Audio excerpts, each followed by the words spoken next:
একদিন প্রিয় নবীজি হযরত মুহাম্মদ সাল্লাল্লাহু আলাইহি সাল্লামের যুগে এক বৃদ্ধা মহিলা ওনার বাহিরে দোয়ারের সামনে বসেছিলেন। তিনি দেখলেন একটা ছোট ছেলে রাস্তায় হেঁটে যাচ্ছেন, এক মুষ্টি খেজুর হাতে হাতে সেই খেজুরগুলো সে খাচ্ছিল। মহিলা তাকে ডাকলো, বেটা এই খেজুরগুলা কোথা থেকে পেলে তুমি? ছেলেটি বলল, আমার মা আমাকে দিয়েছেন। তুমি কি জানো তোমার মা এগুলো কোথা থেকে এনেছেন? না, জানি না আমি এসব। তখন এক রাস্তা দিয়ে যাচ্ছিলেন এক সাহাবী। বাচ্চা, ইসলামের মধ্যে কোনো হারাম খাওয়া বড় গুনাহার কাজ। তুমি কি জানো এটা কি হালাল নাকি হারাম? তুমি তোমার মাকে জিজ্ঞেস করো খেজুরগুলা কি হালাল বা হারাম ছিল।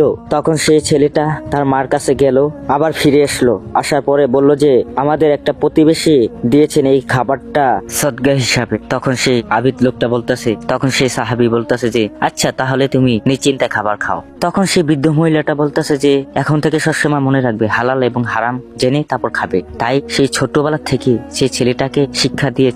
এখন সেই ছেলেটা দুইবার তিনবার ভাবে যে হালাল এবং হারাম কোনটা। আর আমরা কি করি? আমরা আমাদের ছেলে মেয়েদেরকে বুঝাই, শিক্ষা দেই যে কিভাবে চলন লাগবো, কিভাবে হারাম কোনটা হালাল কোনটা, এটা কি আমরা শিক্ষা দেই? আমরা যদি প্রিয় নবীজির হযরত মুহাম্মদ সাল্লাল্লাহু আলাইহি সাল্লামের উম্মত হয়ে থাকি তাহলে আমাদের বাচ্চাদেরকে সঠিক শিক্ষা আমরা দেব ইনশাআল্লাহ। সকলেই ভালো থাকবেন, সুস্থ থাকবেন। আর এই যদি ভিডিওটা ভালো লাগে তাহলে বেশি বেশি করে মুসলিম ভাইদের কাছে শেয়ার করে দিবেন, যেন ওনারা শিখতে পারে, জানতে পারে। আর ভালো লাগলে চ্যানেলটা সাবস্ক্রাইব করে দিবেন, লাইক কমেন্ট করে যাবেন যে ভিডিওটা কেমন লেগেছে। আর নতুন ভিডিও পাওয়ার জন্য চ্যানেলটা সাবস্ক্রাইব করে দিবেন, আমাদের পাশে থাকবেন, সাথে থাকবেন। 5 ওয়াক্ত নামাজ পড়বেন। আসসালামু আলাইকুম রাহমাতুল্লাহ।